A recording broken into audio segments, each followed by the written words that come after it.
Good night. This is U.S. Immigration Attorney Sharifa Tharpe. I am here live to take your U.S. immigration related questions. Put those questions in the comments so that I may answer your questions right now. So let me formally introduce myself. I'm U.S. Immigration Attorney Sharifa Tharpe. I help clients to get their status and green card in the United States. I'm also here every night around 9 p.m. Eastern time to take your questions. So it's so good to see you too, the bars 06. It's nice to see you. Thanks so much for saying hello. Starwill 91, thanks for sharing the live. I appreciate that. So go ahead. I want you to get into the habit of just putting your questions in the comments so I can get straight to it. Tonight, I have a good topic to talk about. So I always get this question: how long after getting married can I file for the green card? So I want to talk about that a little bit more, just to talk to you about maybe some of the issues that you should be concerned about. Now, the good news is that there is no law, no policy, no regulation in place that says that you have to wait when it's a marriage-based permanent residence, that you have to wait a period of time before applying. And so generally speaking, it's not necessarily particular to your case, but generally speaking, there is no limit. You could theoretically, if all the conditions are right, you could get married today and then file the papers tomorrow. I have had clients, hi there Raisa, it's nice to see you. I have had clients who have successfully gone through the process. They got married and then a week later filed the application. But it's the facts that are going to really dictate whether this is going to be an issue. So I did my fingerprint, but only get updated that my I-131 approved. What about my work permit? So Adlam, I don't know what your case is. I don't know your situation. That you'd have to check with the USCIS to see what the current status of your work permit is. So keep your questions coming. So let's talk about this. If you get married today, can you file for your green card tomorrow? And it really depends on the facts. So for example, if you've had a long relationship and you can prove it, you have evidence to show that you have maintained a relationship, a steady relationship for months or years before you actually got married, then there's not necessarily any limitation on filing the permanent residence. Now, if you met on Friday, got married Saturday, and then filed the papers on Monday, of course, because of the facts, you are going to have a harder time convincing the officer that you have a bona fide marriage. In this case, you would want to consider that. How do you build evidence that you have a bona fide marriage despite the extremely short courtship? So now that's an extreme example. I've never met anyone or any of my clients who got married Friday, got married Saturday, and then filed the papers on Monday. But I just want to give you an example of how timing can affect it. There's nothing prohibiting you from filing the papers, but it can prohibit you. It can change whether you are approved or your likelihood of success, especially when it's paired with the facts that you may not know each other for very long. You probably want to spend more time building your bona fides, living like a married couple, and then filing for your permanent residence. So can a person with a pending I-130 change their status from visitor to F1 visa in the U.S.? So Kira Love, once you have a pending I-130, that is going to be challenging, because that pending I-130, once you go to either renew your F1 visa or you are applying for a brand new F1, they're going to see this I-130 and they're going to interpret it as immigrant intent, meaning you intend to come to the United States permanently to live. Now, to get the F1, a part of that process is you still have to show that you have temporary intent. And so that is where you would face an uphill battle, and you have more of a likelihood of denial with a pending I-130 permanent residence. So that is one situation. So there are two ways to apply for permanent residence. One is through an adjustment of status, and then consular processing. Adjustment of status is your spouse is here in the United States, and they qualify to stay in the United States and apply. One thing I want to let you know is that not everyone who qualifies for permanent residence is going to qualify for adjustment of status. So you want to double check on that to see if you qualify. The other is through consular processing. Now, does timing of the of the filing after getting married matter here? And it can matter, and I'm going to tell you how. In a minute, I'm just going to answer some of these questions. So I got RFE on my case. They say my spouse not all eligible financially, even though I put joint sponsor. I had all tax paperwork, even I sent it. The borrowers, it would really depend on the details. Why is it that they're saying you don't qualify? Is it that they calculated the income requirements based on the household? And with the joint sponsor, did they complete the documentation? Did they submit all the documentation? And so that is going to be dependent on the facts, the specific reason for the denial. Now, if you would like to schedule a consultation, I don't review forms in the consultations. I only provide legal advice and offer representation. But if you want further guidance and representation through your process, through the rest of the process to see through, you can definitely call, schedule a consultation, and I can look further into what your options are. If you're in the military and your wife is not in the US and you want to apply for your spouse, what's the process? So a RODI, it would be the same as any other individual. So you would have to file the I-130 petition if she's outside of the United States. And of course, you'd have to qualify to be a United States citizen or a legal resident to be able to apply for your spouse. So now, how can timing possibly affect your ability to get permanent residence if your spouse is outside of the United States, and say you get married and then you file right away? So once again, generally speaking, and whether or not it's going to affect you is going to depend on your particular facts. However, generally speaking, say you went on a whirlwind romance in Jamaica and you met the love of your life, you came back 2 weeks later, you got married, you came back 2 weeks later, and you said you want your spouse here, and you start filing for them right away. That does happen, and clients have successfully gone through that process. Love is love, even no matter how short it is or how long it is. The most important aspect of this is that you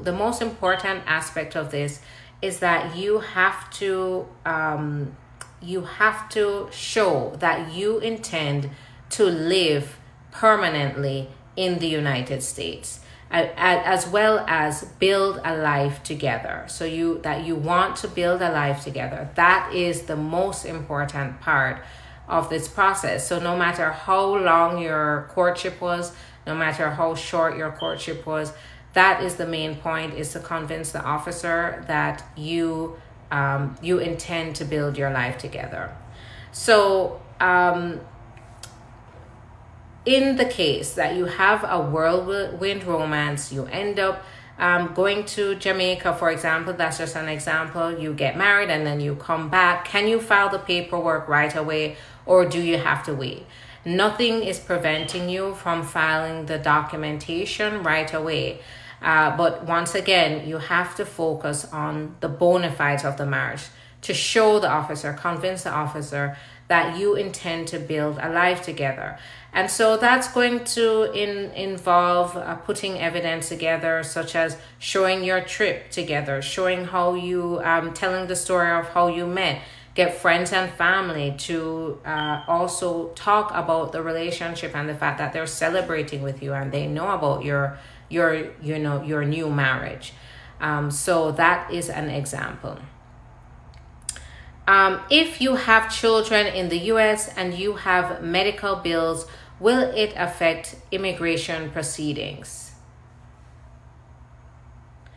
So if you have children in the U.S. and you have medical bills, so it depends. Medical bills in the United States, when it comes on to the visa, can affect you.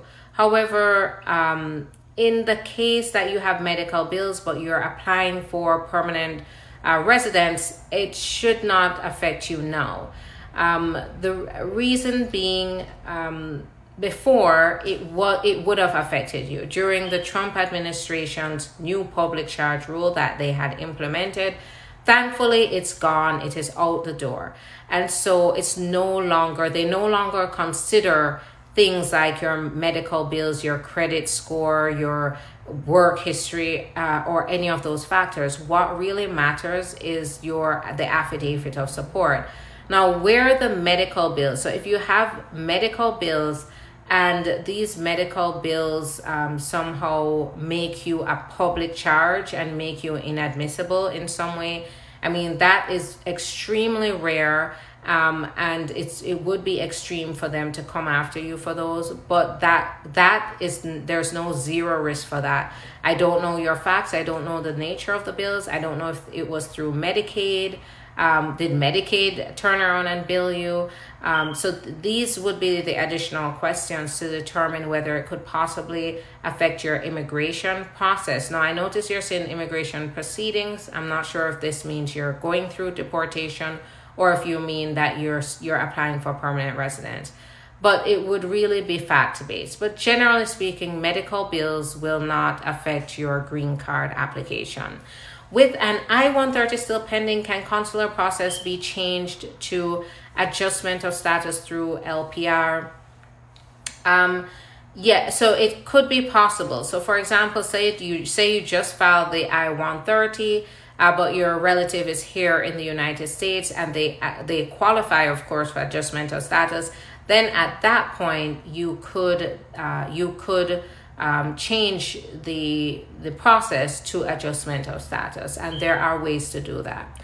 Do I have to file a work permit with Form I-485? So Keviana, I don't know what your situation is, and it's whether you can or cannot is going to depend on the type of application that you're filing along with the adjustment of status.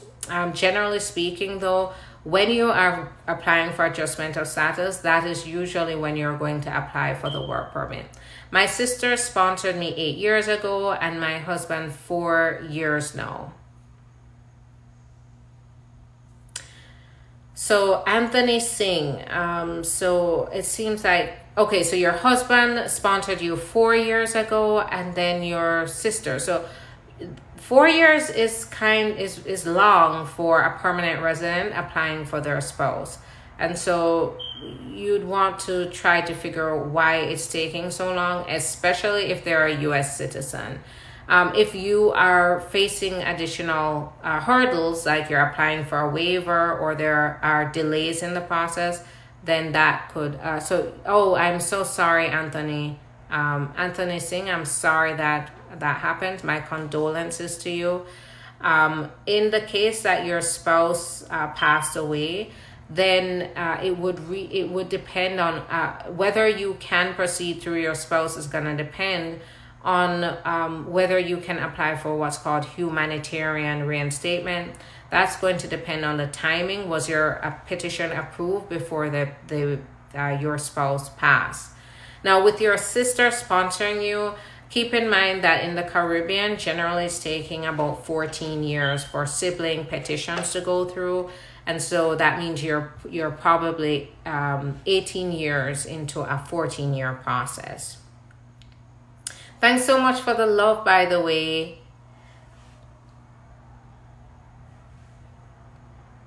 So I did not get to send my I-751 in time. Is it too late to do it now? So Alicia, 50, if you can show a good reason for why you didn't, then it's not too late. What I like to tell people, I don't know your situation. That is where Alicia, 50, get legal advice. I can't stress it enough. Because with the conditional permanent resident, when you are going from a 2-year to a 10-year, you're filing jointly with your spouse, you must file a timely application. However, there have been situations where individuals have missed the deadline, and as long as you don't get a notice to appear, and as long as it hasn't been moved to immigration court, I always still try. And the USCIS has accepted late filings, even though if you can avoid it, please do, because it is a more complicated process and it brings more stress to you, of course. But if you have a good reason, so extraordinary circumstances that prevented you from applying on time, that could qualify you to make them accepted. But as I said before, that even though this is informal, sometimes they still do accept it after the fact, and they still go ahead and make the decision on it.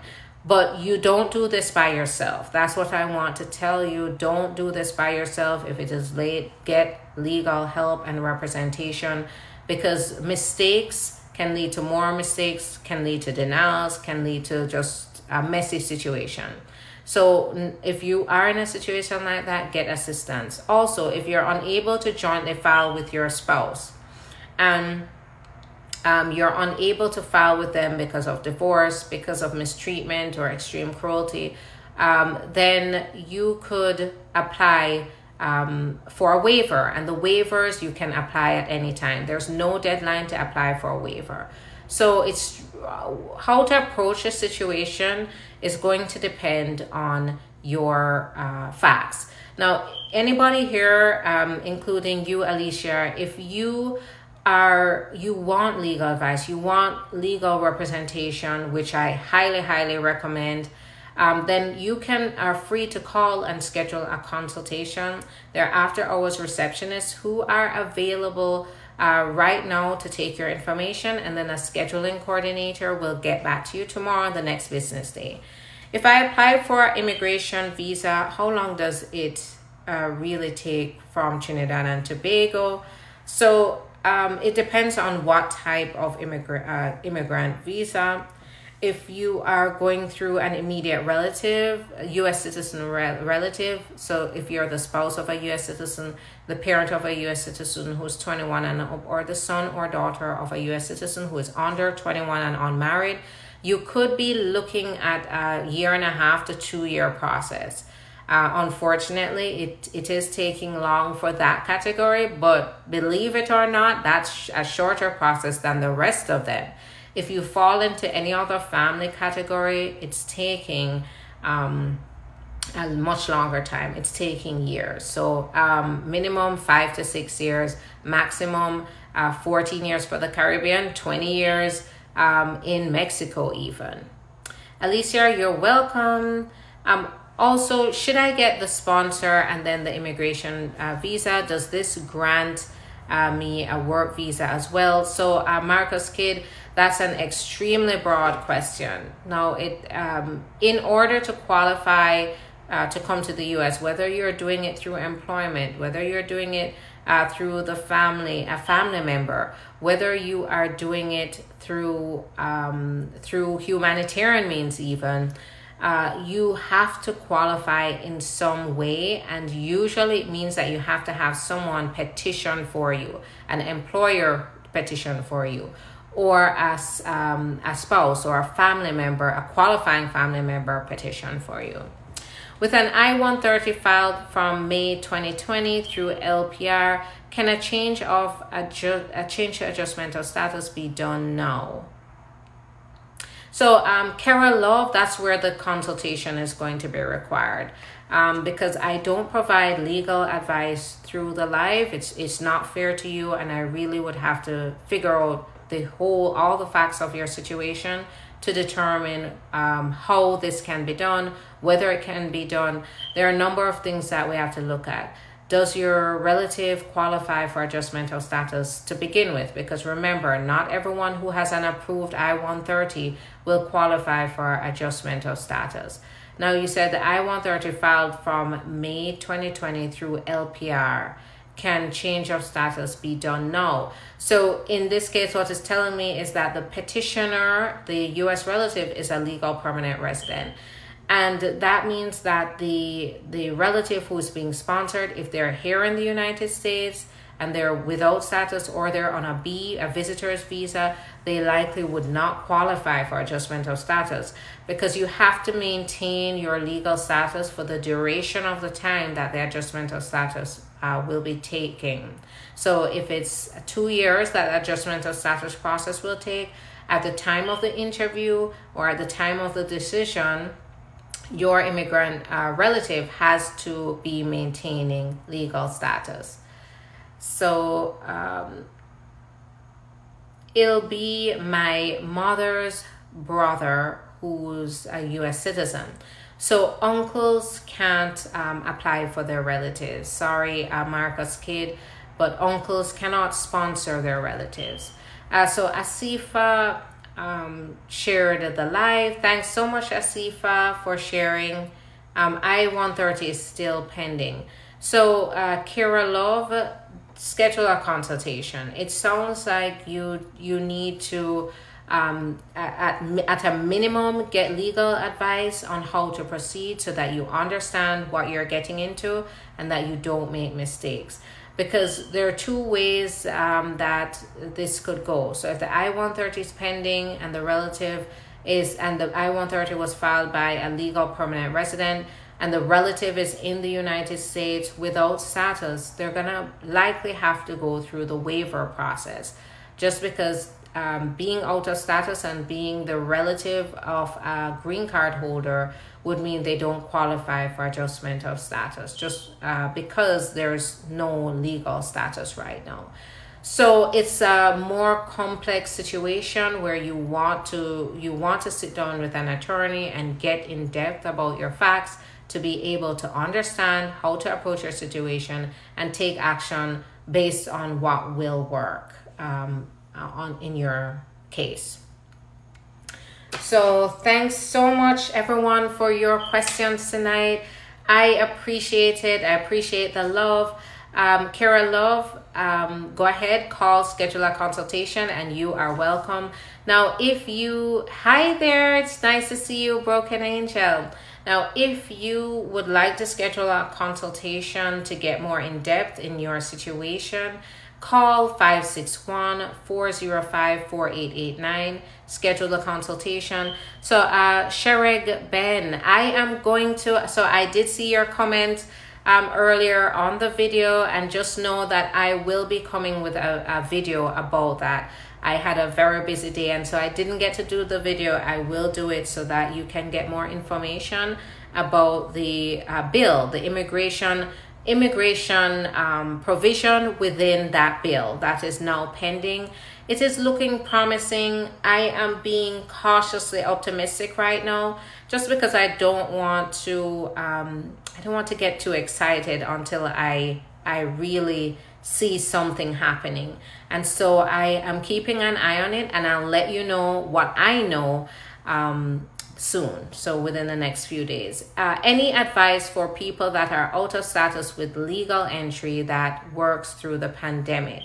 So I know you said that you were an essential worker, and if you were, one thing to note is that an essential worker, they have included the possibility of essential workers being able to get status in the United States. but we don't know what that definition of essential worker is. During the pandemic, the essential workers were the grocery store workers, the gas station attendants, it was the nurses, the doctors, the CNAs, the LPNs. So it's extremely broad within the context of the pandemic. But we don't know right now, just because we don't have that specific language, about how broadly or even how narrowly they're going to define essential worker. So we will have to watch and see what happens with the bill to determine what the final provision of the bill will present and the definition of essential workers. So thanks so much for your questions. I really appreciate it. I am going to be back as usual tomorrow at 9 p.m. Eastern time. So Marcy 2216, I filed for my adjustment of status, and I didn't get a receipt yet. It's been 25 days. So believe it or not, 25 days it's possible for it to go that long, and you're not alone. So you could be looking at 4 to 6 weeks just to get your receipt notice. But keep an eye on it. If you did do FedEx by FedEx or certified mail, which I recommend, anything you send to the USCIS, make sure you send it by express or through certified mail to make sure you can track it so you can confirm yourself. So it's electronic. Okay, so adjustment of status applications aren't filed electronically, so I'm not sure. I-485s aren't filed electronically, so the I-130 is filed. And what can happen is you get the receipt notice immediately upon filing in your portal if you filed it electronically. So whatever application you filed, you should check in the notices. Okay, so if you did this through a paralegal, Marcy, they are not attorneys. They can't represent you through the process, and they will screw up your case. So anybody who is presenting as an immigration expert, who is not an attorney, who is not certified or granted authority by the U.S. Immigration Service to provide immigration advice, you shouldn't be depending on them, because yes, that could very well be a possibility. So Marcy, you should check on that for sure, because I-485s, adjustment of status, cannot be filed electronically. I-130s can be, and filing an I-130 does not mean that you are filing for an adjustment of status. So check on that and just make sure everything is okay. And just remember, I am warning you, don't use anybody who claims that they're an immigration expert, because the minute something goes wrong, they are out the door. They will not help you. And at that point, they will tell you, go find an attorney to clean up their mess. So that's one thing, tip of the day, that I want to make clear to you. It's one of the #1 mistakes that people make in the immigration process. So have a good night, everyone. I'm going to head over to Instagram. So it's not over, I'm just heading over to Instagram. So if you have that energy, you have that time, you want to continue this conversation, head on over to Instagram and continue speaking with me. You can continue to ask your questions. If not, and you want to schedule a consultation, go ahead and call 561-405-4889. If you don't catch that, it's okay. My number is all over my videos. The link is in my bio. That will lead you to the website where you'll have all the information. You can fill out a contact form or call. And you can send an offline message right now through the chat. So different ways for you to get in touch and schedule that consultation. I'm going to be on Instagram. It is The Immigration Attorney on Instagram, same as my handle here. So hop on over there with me. If not, I'll see you tomorrow at 9 p.m. Eastern time. Have a good night.